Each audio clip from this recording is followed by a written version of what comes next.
Freaking bus drivers. Mr. Miller was the kind of bus driver who looked like he hadn't slept since 2004. He didn't care about your safety. He only cared about his blood pressure. And if you broke rule number 1, the whole bus was going down with him. It was 8 a.m. and somebody had the audacity to crack a window to get some air. Well, Mr. Miller hit the brakes so hard, kids in the front row nearly smacked against the windshield. Are you serious right now? If I hear one more click of the latch, I'm turning this bus around and dropping everybody off back at their driveways. It was silent for a while. Then this one kid moved his backpack to let somebody in. Kyle, is that a bag in the aisle? You want me to trip and sue your parents? Pick it up and put it in your lap like a civilized human being. Or get off my bus. Kyle, I got a headache. Don't test me. But here's the thing. While Mr. Miller is having a midlife crisis over a window and a backpack, the back of the bus is literally a lawless wasteland. One kid brought a Bluetooth speaker and was blasting Cocomelon while 2 other kids fought over a granola bar and a fruit by the foot. Mr. Miller, there's a full-blown fight happening in the back. I don't care. As long as the aisles are clear and the windows are closed, you guys could kill each other for all that I care. They finally get to the school and he opens the door. Get out, all of you, and if I see a single piece of gum on the seats, I'm calling your mothers, especially you, Kyle. That's why you gotta watch out for those bus drivers. For almost a year, this kid kept reporting the same bully to the office. He beat me up again. And every single time, the school staff reacted the same way. Okay, we'll look into it. He's just being dramatic. And this bully was ruthless. Locker shoves, he would slap the books out of his hand. He started rumors about him. Hey, he uses onions as soap. But the school staff kept saying, we'll keep an eye on it. I'm not doing nothing. They just weren't taking it seriously. They didn't think he was telling the truth. After a while, are you sure you're not misinterpreting things? You keep reporting the same student every day. We need proof. I don't have proof. Well, that's too bad. Well, that spring, they installed cameras in the school, all throughout the hallways. The cameras were not installed for bullying. The superintendent just made the decision. Well, the first week the cameras are live, this kid was bullied every day. And at the end of the week, he goes to the office. It happened again every single day this week. He shoved me in the locker, he beat me up, he slapped the books out of my hands. Here we go again, we need proof. Well, this time you do. Remember? You guys installed cameras in the hallway. Oh, that's right. They checked the cameras, and they saw it. Every day that kid being bullied by the same bully he said he was being bullied by. And there was an investigation launched. The bully gets suspended for 2 weeks. And the school staff pulls him into the office and apologizes. I mean, finally, but that's still super messed up. His parents bought a house from a guy that owned a bowling alley. And the garage was stacked floor to ceiling with old wooden bowling pins. Like surrounding the garage 10 feet high. So whenever they lit a fire in the fireplace, his dad would say the same thing. Hey son, go grab me a pin. Okay, sure thing, Pops. Then his dad would use that wooden bowling pin to start a fire in the fireplace, and to him, that was normal. Bowling pins equaled logs. Well, years later, he's at his first sleepover at his friend's house. It's a cold night, and the friend's dad wants to start a fireplace in the fire. Okay, everyone, I'm gonna start a fire. Well, this kid sees this as a moment that he can help. He wants to be helpful, so he stands up immediately. Cool, I'll help. Where do you keep your bowling pins? Bro, what? They were all confused, like, what do you mean, where do you keep your bowling pins, you freaking weirdo? The dad finally laughs and explains to him that people can just use logs to start a fire, not bowling pins. And that's when it hit him. He was the weird one. His entire childhood fireplace experience was insane. And then he watched his friend's dad light a regular log in the fireplace, and he was disappointed. Because he said, bowling pins, they burned better.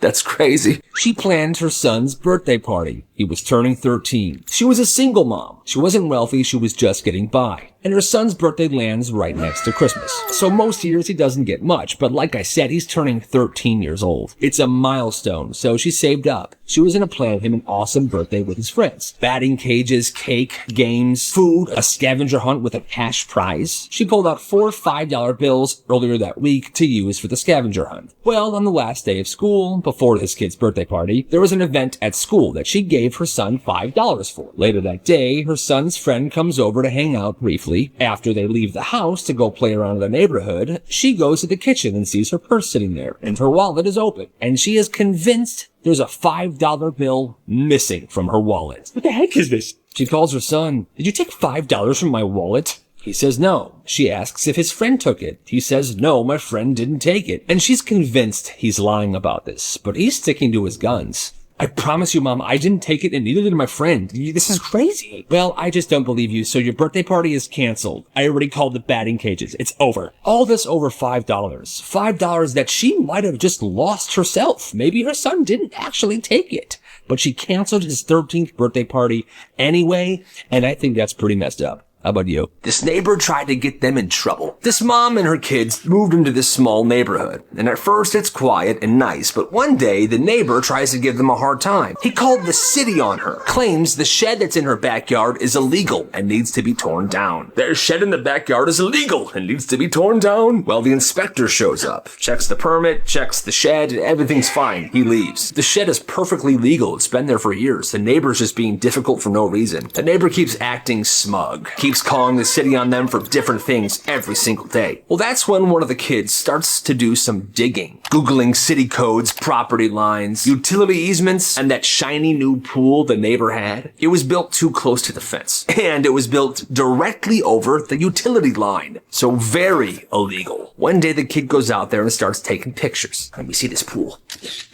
Photos sent to the city. Reports filed, and the city gives him a choice. You gotta move the pool or fill it in. How am I supposed to move the pool? Exactly. So he was forced to drain it, tear up the concrete, and fill it in with dirt. $40,000 down the drain, quite literally. And that is some petty revenge. This family doesn't do game night. They do drills, fire drills, earthquake drills, intruder drills, and not because they're paranoid, because they think it's fun. Okay, guys, fire drill time. All right, family, earthquake drill. All right, guys, intruder drill, milk drill. Go to bed, Grandpa. Each week, a different family member hosts the drill. Whoever's hosting the drill has to make it as real as they possibly can. At first, it started basic. Fire drill was yelling, there was timers and alarm, but then they would get creative. They put out space heaters in the doorways to make it feel hot. They turned the heat up to 90 degrees in the house, even in the summer. They pumped fake smoke from a fog machine. It was nuts. The earthquake drill. They moved the furniture ahead of time. They would blast low-frequency bass through the speakers, makes the house seem like it's vibrating. And they would have their friends come over and slam a bunch of doors to make it seem like the house is falling apart. Now, they would do multiple fire drills, multiple earthquake drills. What they would do is they would just try to improve it every single time they would do it. Now, the intruder drills are where things kind of got out of hand.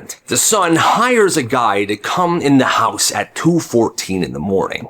To break in, essentially. Well, he gets there. What does he want me to do? The door's locked.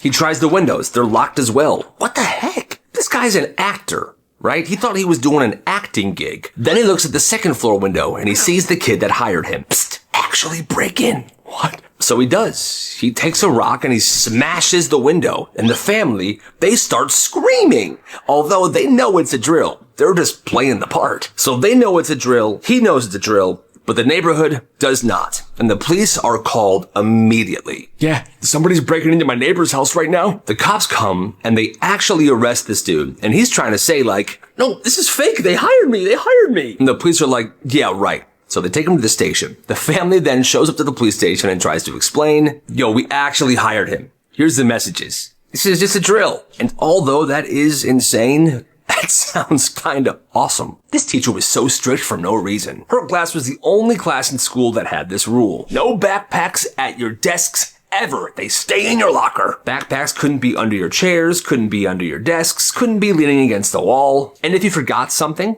too bad. No trips to your locker, no borrowing stuff from other students. She wouldn't even lend kids a pencil if they needed it. Miss, can I have a pencil? If you forgot your supplies, that meant a 0 for the day. Well, kids usually messed up. Some kids forgot their notebooks, some forgot their papers, pencils. It was a thing, and they were getting 0s. And she wouldn't even bend a little. You know the rule. Well, one day the class decides to coordinate. Every single student in that class on this particular day went in with nothing. No notebooks, no pencils, no pens, no papers, nothing. They were there just themselves. They sit down, they fold their hands in front of them, and they just stare ahead. The teacher looks confused. Then she starts handing out the worksheets for the day. No one moves. Why is nobody writing? We all forgot everything today, Mrs. Cabinet. If we had our backpacks, maybe we'd have our stuff. Oh, Well, you all know the rule. The entire class gets a 0 for that day. The next day, they do the same thing, and they get a 0 again. The third day in a row, the class is sticking to their guns. They're all showing up with nothing. They get a 0 again. Parents start calling, asking why their students' grades are tanking. The principal sits in one day and figures out what's going on.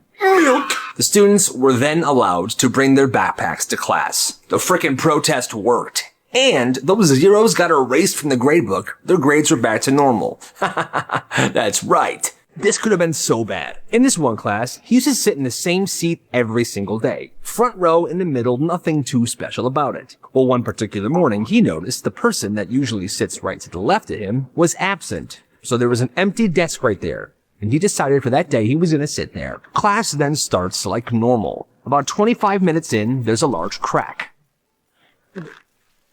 Then another. Then the overhead projector that is directly above his normal seat falls down and crashes onto that empty desk.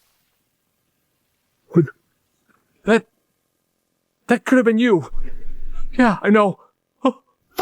And it went down fast. The desk was now cracked. Imagine if he was sitting there. The room was frozen, like holy crap, this could have been horrible. Maintenance comes in, they pick it up, they make sure nobody's hurt, and then they just go on about their day. But that day could have gone a whole lot differently if his classmate wasn't sick, and if he decided he wasn't gonna switch seats.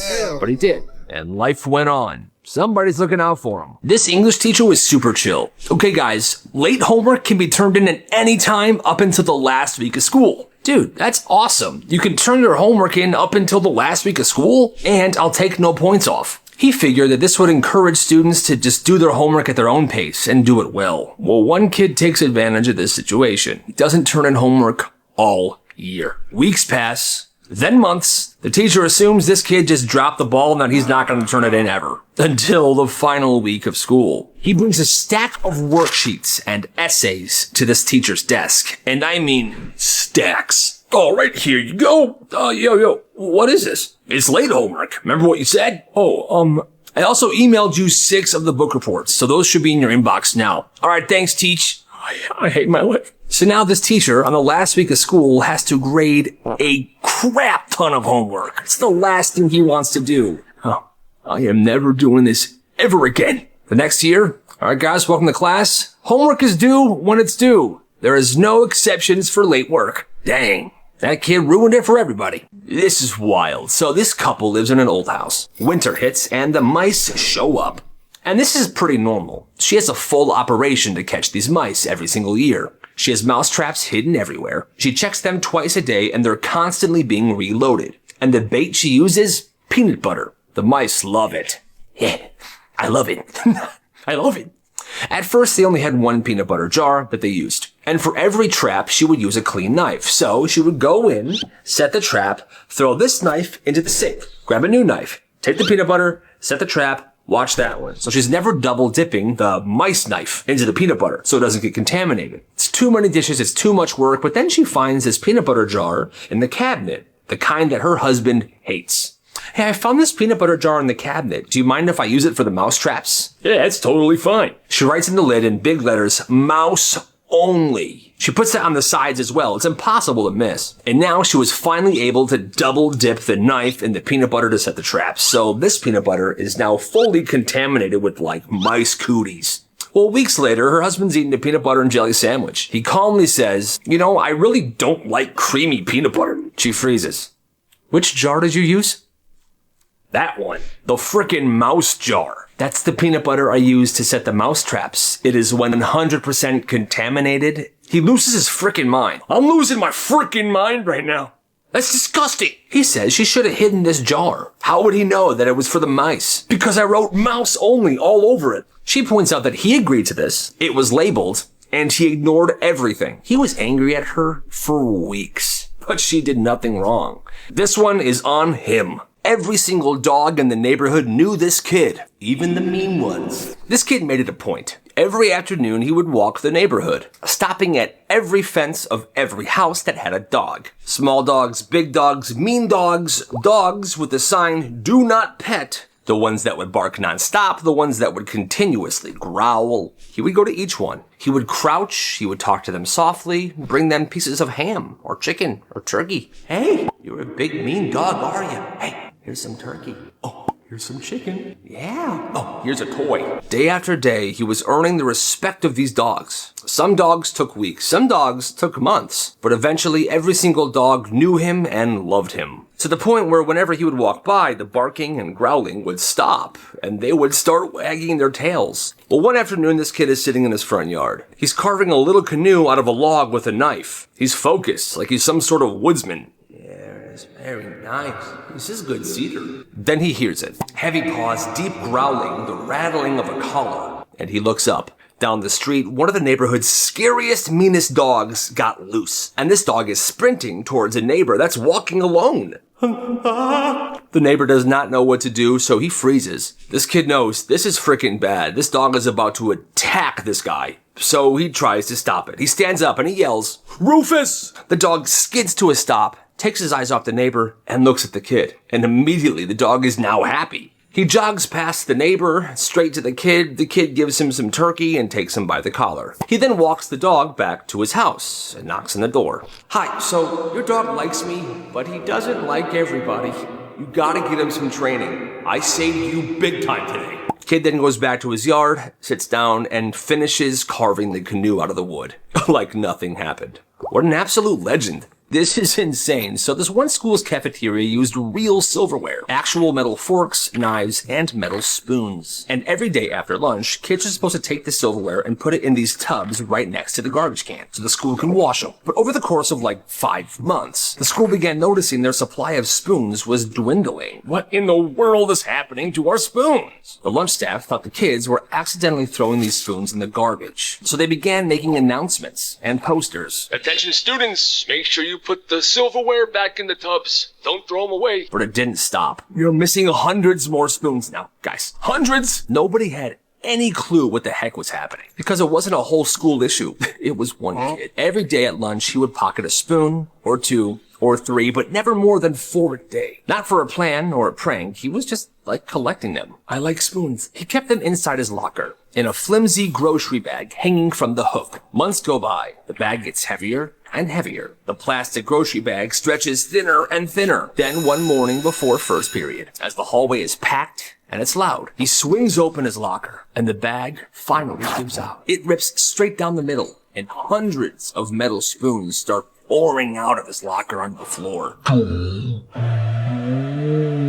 And the sound is insane, like someone dropped an incredibly heavy toolbox down a flight of stairs. Once they all fall, he just stands there staring at the pile on the hallway floor. It's the end of an era. Within 5 minutes, the entire school knew what had been happening with the spoons. He got into big trouble. The rest of that year, they called him Spoon Kid, and he was kind of a legend. Gotta respect Spoon Kid. When this kid was 5, his parents convinced him that if he didn't do chores or he didn't help them around the house, the lazy monster would get him and he would die. It's true. Just straight up death. So he goes into survival mode. Every day, whenever he has free time, he's sweeping, dusting, reorganizing, folding laundry, and his parents loved it. They're sitting there chilling and their 6-year-old kid is doing the house chores. And this happens for years. Years later, he's 11 now, tells his friends about the lazy monster. Yeah, I can't hang out because I gotta go wash the bathroom, otherwise the lazy monster is gonna get me. His friends are like, "What?" He explains more. Then his friends say, "Dude, that's actually crazy that you believe that. Your parents are tricking you, dude." And it clicked. His entire worldview collapses, and he immediately feels like he wasted years of his life. He storms home and he demands his parents tell him why they did this. And all they could say was, "You'll get over it."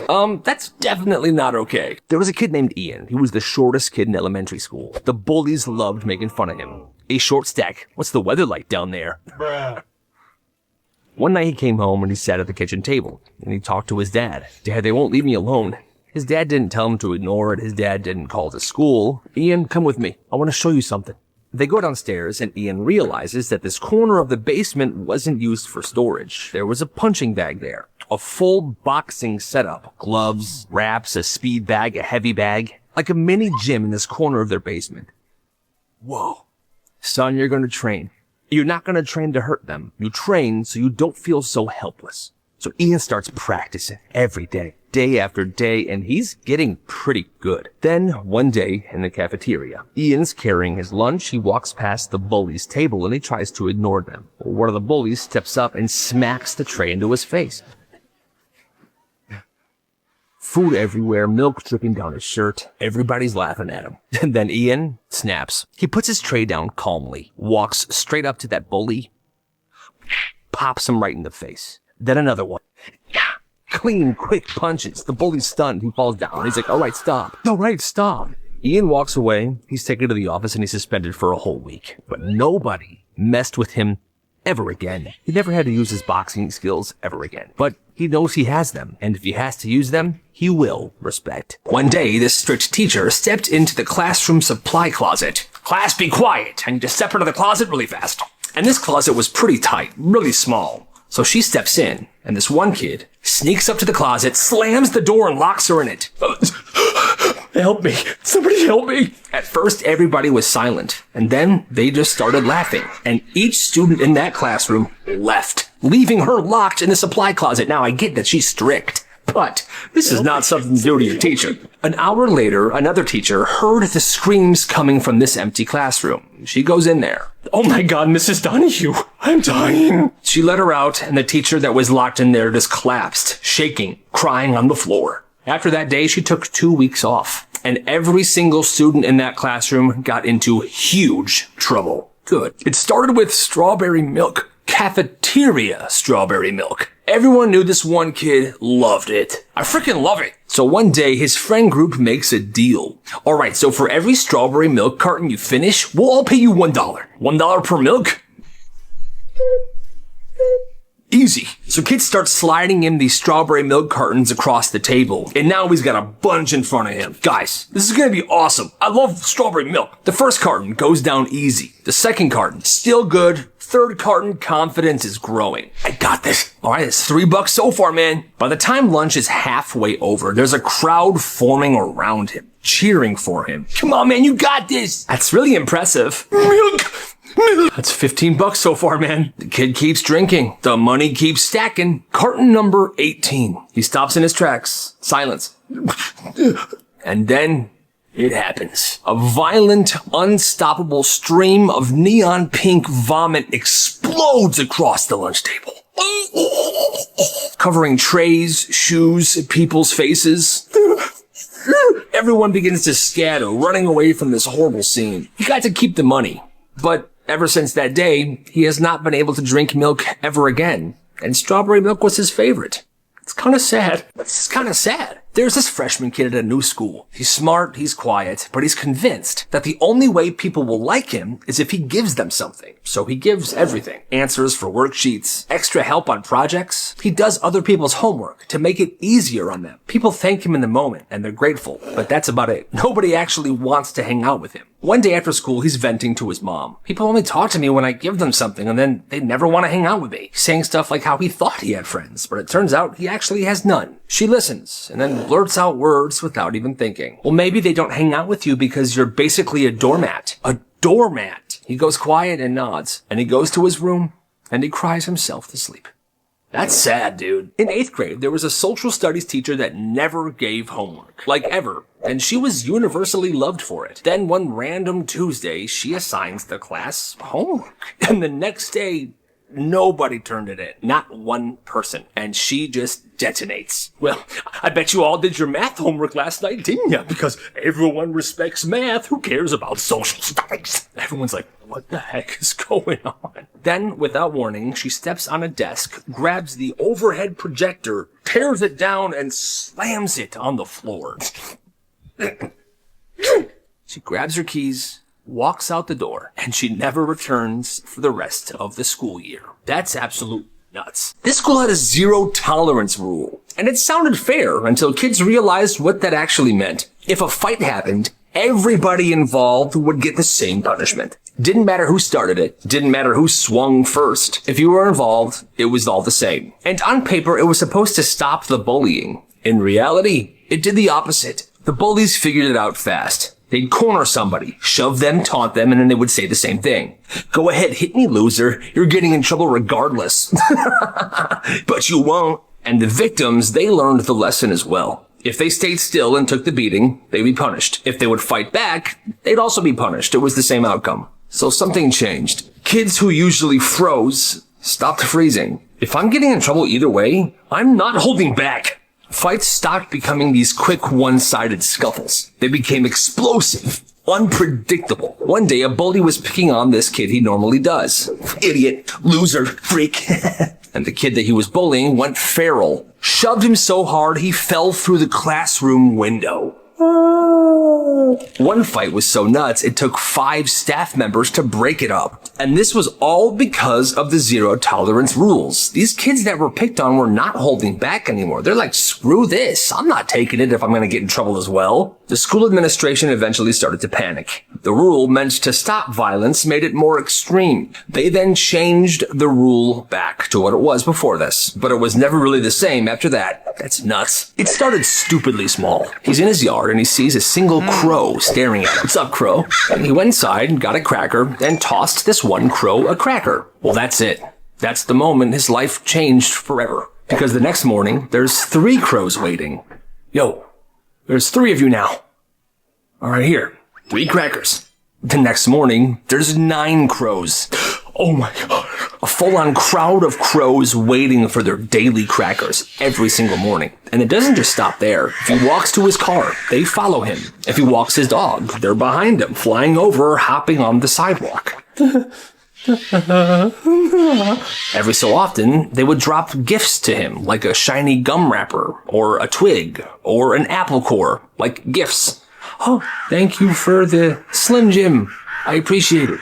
Then he realizes he's the leader of the crows. Every day they're there. They think of him like their mother. And he can't even take the trash out without crows surrounding him like Secret Service. It's absolutely insane. This teacher's bogus for this. One morning in this class, everyone was supposed to present these dioramas. And these kids had spent a lot of time on these. They're all lined up on tables. Castles, volcanoes, rainforests. The entire room looks like an art fair. Well, then one kid starts messing around, weaving between tables, being kind of reckless, and then, bam! He stumbles onto someone's project. Oh, crunch. The trees snap in half. Clay figures all across the floor. This kid's diorama was completely ruined. Dude, what are you doing? Wasn't my fault. The teacher walks over, takes one look and says, maybe you should have put it somewhere secure. Now you're not ready for your presentation. What? Let this be a lesson to you. In life, you must always have a backup plan. And that kid failed the assignment, all because some nutcase slammed into it and broke his project. That is not fair. And that teacher is so messed up for this. This one dude in this one class was huge. Tall, wide. And the way he would eat food was an operation. I know what I like. He would show up to class with a full row of cookies, 20-something, and he would stack them perfectly on one side of his desk. Then the system began. He would take one bite from the top cookie and put it to the right side of his desk. The next cookie, one bite, then on top of the cookie that's on the right side of his desk. Then the next, down the entire row. Each cookie with exactly one bite out of it, stacked on top of each other. When the whole tower has migrated to the right side, he didn't stop. He would just restart the cycle. A new bite off the top cookie moved to the left side of the desk. Then the other one. A new bite, then stacked on top of the cookie on the left side of the desk. Do you get what I'm saying here? Cookie, bite, stack, cookie, bite, stack. And he keeps restarting this process. Well, 15 minutes of rhythmic biting and stacking later, the entire tower of cookies was just gone.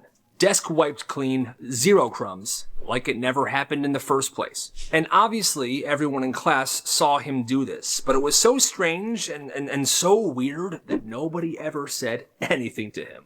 That's nuts. Have you ever dissected a pig heart? Well, this one biology class did. Everyone in there, goggles on, little scalpels, and there was an extra supply of pig hearts sitting on one of the counters. Well, one kid, as they were leaving, grabbed a pig heart and put it in his pocket. Then his friend grabbed a pig heart and put it in his pocket. Half the class is stuffing these cold, nasty pig hearts into their pockets, backpacks, and duffel bags. It was absolutely disgusting. Then, after school, behind the field house, a crowd gathers. There's 2 rows of kids, each of them with a pig heart in their hand. Positions, 3, 2, 1. Begin. And just like that, this group of kids were playing dodgeball with biology class pig hearts that they were supposed to dissect. And it was, a mess. Pig hearts hitting kids in the face, splattering on the pavement. It was looking like a scene from a bad horror film. Eventually, his school officials came outside, saw what was going on, and each and every one of these kids were suspended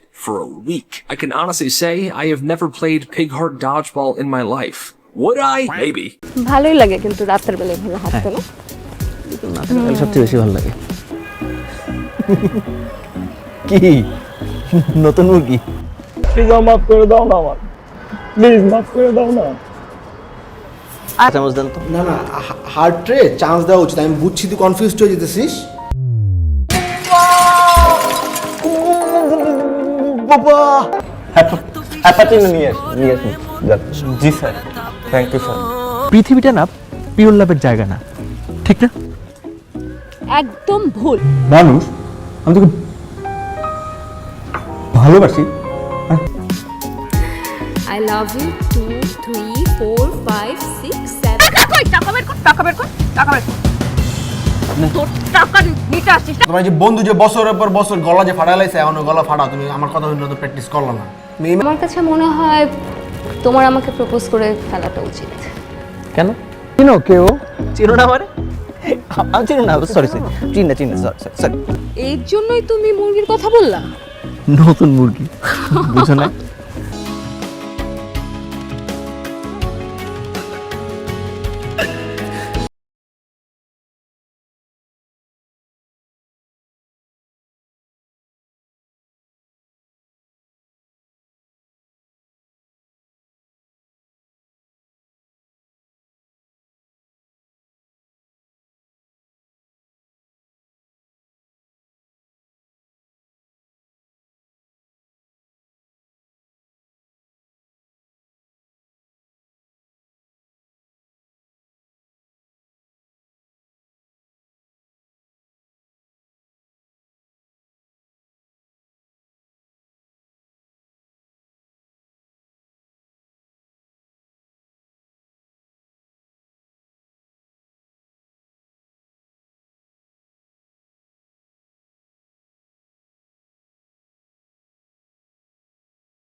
আবার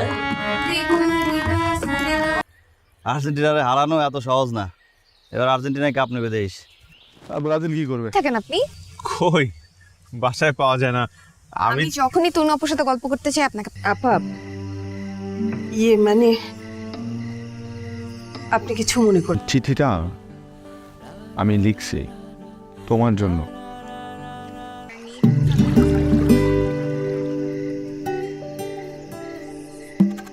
কার্ডের কথাগুলো তুমি লিখছো?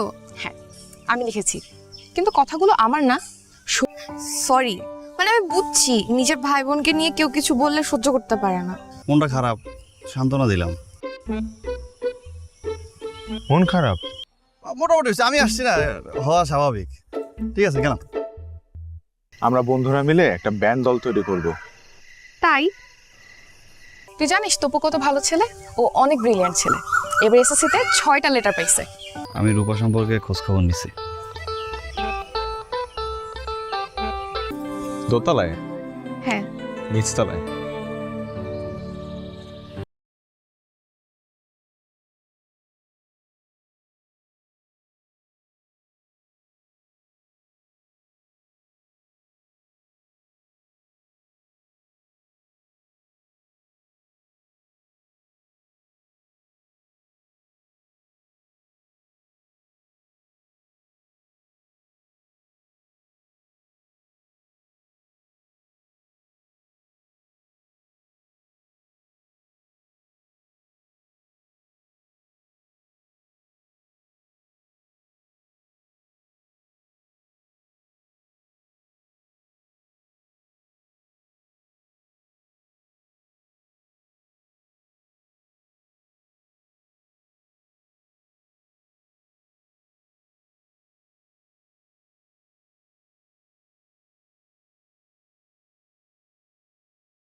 এরকম পোশাক পিন্দে ঘরে ঢুকে আমার বাবায় পড়ছে, তার বাবায় পড়ছে, তার বাবার বাবায় পড়ছে। আসলে তো শাহজাহান। হ, আমি আমার নাম কইবার আগে তো তুমি টান দিয়ে আমার গোফটা ছিঁড়ে ফেলাই, এটা বাইর করে দাও, কোনো সমস্যা নেই কা। হাই হাই তুই এডি খুলে আলাইছস কি করলি এটা তুই?